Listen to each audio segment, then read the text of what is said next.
Russia और Ukraine का conflict अब और भी ज्यादा इंटेंसिफाई हो गया है। Russia has invaded the territory of Ukraine and now they are at war.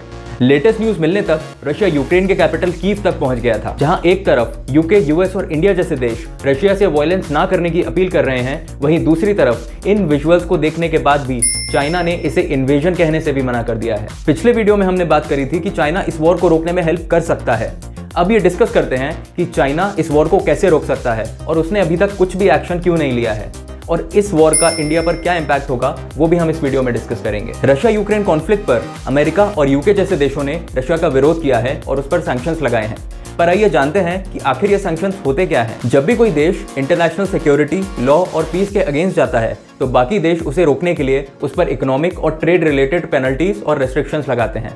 इन्हीं को हम सैंक्शंस कहते हैं। इन सैंक्शन से उस देश की फाइनेंशियल स्टेबिलिटी, बिजनेस और इंपोर्ट एक्सपोर्ट पर फर्क पड़ता है, जिससे उस देश पर यह प्रेशर बनता है कि वो वॉर को अवॉइड करे। यूके और यूएस ने रशियन बैंक्स को बैन कर दिया है ताकि वहां पर इकोनॉमिक इम्बैलेंस हो और वो वॉर ना करे। पर चाइना ने इन सैंक्शंस को ही इमोरल बोल दिया है और कहा है कि वॉर रोकने के और भी कई तरीके हैं। इस वॉर की आग में चाइना अपनी ही रोटियां सेक रहा है। ओपनली तो नहीं, पर इनडायरेक्टली चाइना रशिया का ही साथ दे रहा है। इसका रीजन ये है कि साउथ चाइना सी का मुद्दा हो, इंडिया चाइना बॉर्डर की टेंशन या कुछ और, चाइना सबसे बड़ा एक्सपोर्टर होने के कारण हर जगह अपनी दादागिरी दिखाता है और इसीलिए America, Australia, Japan, south Korea जैसे देश हमेशा चाइना के अगेंस्ट रहते हैं। चाइना के पास दोस्तों की कमी है और वो अपने बचे कुचे दोस्तों जैसे रशिया, नॉर्थ कोरिया और पाकिस्तान के अगेंस्ट जाकर अपने आप को मुसीबत में नहीं डालना चाहता। पर क्या कोई देश इस वॉर जैसे टाइम में सेल्फिश होना अफोर्ड कर सकता है? और क्या अपने पर्सनल इंटरेस्ट के लिए लाखों लोगों की जान दांव पर लगाना सही है? यह भी कोई इत्तेफाक की बात नहीं है कि चाइना में विंटर ओलंपिक्स खत्म होने के अगले ही दिन प्रेसिडेंट पुतिन ने यूक्रेन पर मिलिट्री एक्शंस की बात कही थी। चाइना की नॉलेज और एनकरेजमेंट के बिना यह वॉर पॉसिबल ही नहीं था। चाइना रशिया का सबसे बड़ा ट्रेड पार्टनर है। रशिया सबसे ज्यादा इंपोर्ट और एक्सपोर्ट चाइना के साथ ही करता है और यूएस और यूके के सैंक्शंस के बाद रशिया और भी ज्यादा चाइना पर डिपेंडेंट हो जाएगा और इसी का फायदा उठाकर चाइना भी रशिया पर ट्रेड रेस्ट्रिक्शन लगाकर ये वॉर रोक सकता है। रशिया की इकोनॉमी चाइना पर डिपेंडेंट है और अगर चाइना ने उस पर ट्रेड रेस्ट्रिक्शन लगा दिए तो उसकी इकोनॉमी हिल जाएगी, पर चाइना ऐसा करेगा नहीं। इसी बात को जानते हुए रशिया ने पूरी दुनिया को धमकी दी है कि अगर कोई भी रशिया और यूक्रेन के बीच में आया तो उसे डेडलीस्ट कॉन्सिक्वेंसेस झेलने पड़ेंगे। Whoever tries to interfere with us, and even more so to create threats for our country, our people should know that Russia's response will be immediate and will lead you to such consequences that you have never experienced in your history.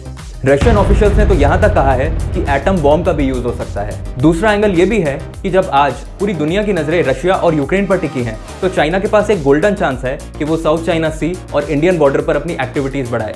इससे India में tension बढ़ेगी। India अपने आधे से ज्यादा military equipments Russia से import करता है और हाल ही में हमने रशिया के साथ मिलकर ब्रह्मोस मिसाइल भी बनाई है।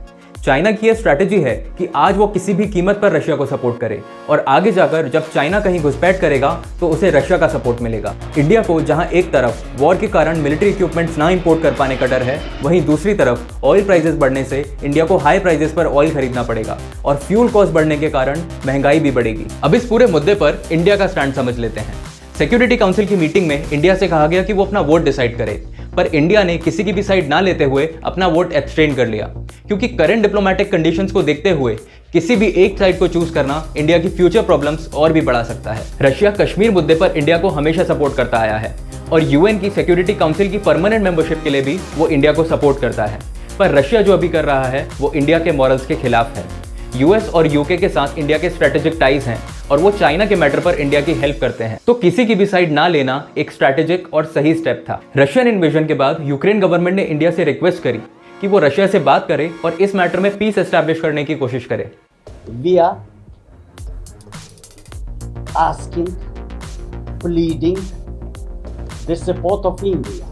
तो पीएम मोदी ने प्रेसिडेंट पुतिन से टेलीफोनिक कन्वर्सेशन में कहा कि इस मैटर को नॉन वायलेंट तरीके से ही सुलझाना चाहिए और इंडिया ने अपना स्टैंड साफ किया कि वो किसी भी तरह की वायलेंट को सपोर्ट नहीं करता है। आपको क्या लगता है, क्या इंडिया को नेक्स्ट सिक्योरिटी काउंसिल मीटिंग में किसी का सपोर्ट करना चाहिए, और करना चाहिए तो किसका? हमें कमेंट बॉक्स में जरूर बताइए। और इसी तरह हर सब्जेक्ट को सिंप्लीफाइड और नए नजरिए से समझने के लिए हमारे चैनल इंडिया थिंक टॉक्स को सब्सक्राइब कीजिए।